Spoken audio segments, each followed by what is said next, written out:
Why are we forced to believe things without proof? Have you ever been told, "Just believe me"? At work, at school, at home, or in a religious community, we are often expected to accept claims because someone has authority, because we trust them, or because everyone around us believes the same thing. But what exactly are belief, proof, and choice? What is belief? To believe something means to accept a claim as true in your mind. For example, your manager tells you, "The meeting is at 3 p.m." You may believe the manager because you trust the information. But another employee says, "The meeting was moved to 4 p.m. Now you have conflicting claims. You can check the calendar and find out. At work, your belief can change when you receive new evidence. What is proof?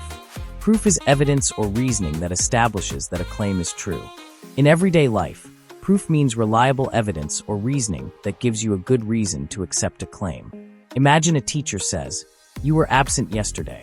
The student says, "No, I was here." How do we find out?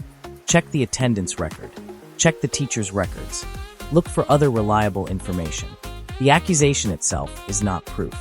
At work, a supervisor says, "You arrived late 3 times this week." You can check the time records. If they show 3 late arrivals, there is evidence supporting the claim. If the supervisor says, "I know because I said so," authority alone is not proof. At home, a husband tells his wife, "You spent all the money in our account." Before believing the accusation, they can check the bank statement. Maybe she spent it. Maybe he did. Maybe an automatic payment came out. The statement provides evidence. What is choice? Choice means intentionally selecting between available options. You can choose what to wear, whether to work, apologize, or investigate a claim. But can you simply choose what you genuinely believe? Try this. Choose to believe that your house is on the moon. You can say it, pretend, or repeat it 100 times. But if you know your house is on Earth, repeating the statement does not automatically convince your mind. You can choose your words and actions more directly than you can choose what your mind is convinced is true. A real example at work. Imagine your manager says, "Your coworker reported that you stole company money." You think, "I didn't do that." Can you simply choose to genuinely believe you stole it? You can say, "I believe I did it." But if you know you didn't, the words do not create genuine belief. Now imagine the manager shows financial records, transaction history, and security footage. You may discover new facts.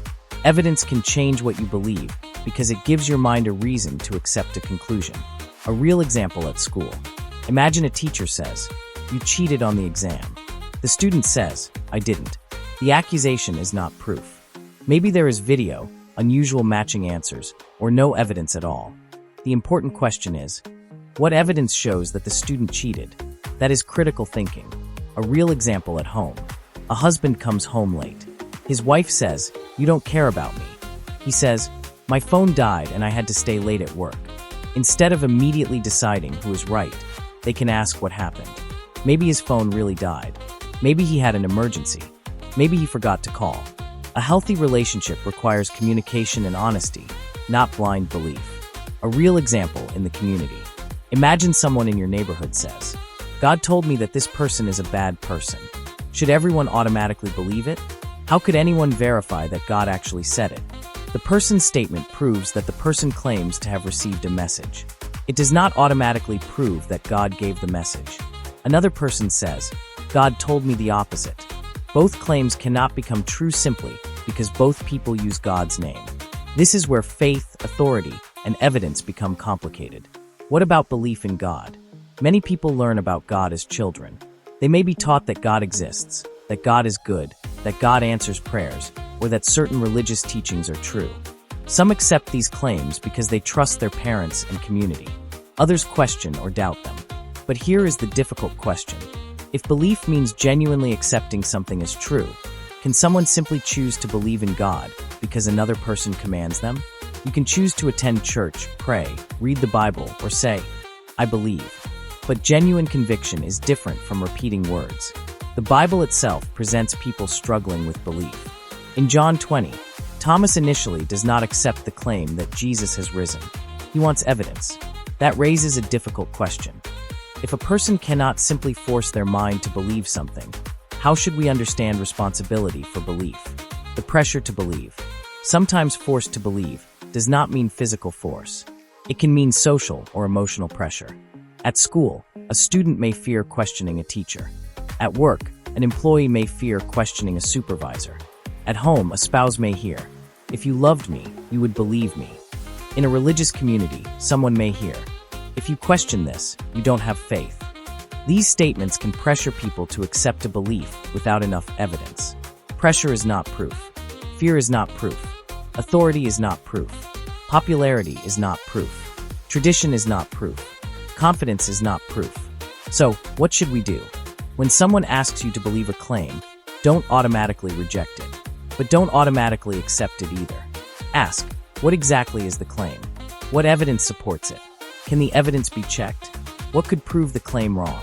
Am I convinced or afraid to question it? Belief, proof, and choice are not the same thing. Belief is accepting something as true. Proof is reliable evidence or reasoning that supports a claim. Choice is intentionally selecting an action or option. You can choose to investigate, question, listen, and speak. But genuine belief is not always something you can simply switch on because someone tells you to. So the next time someone says, "Just believe me," ask, "How do you know?" Questioning a claim does not make it false, and asking for proof does not make you disrespectful. Sometimes the search for truth begins with one simple question. Why should I believe this? Question what you think you know.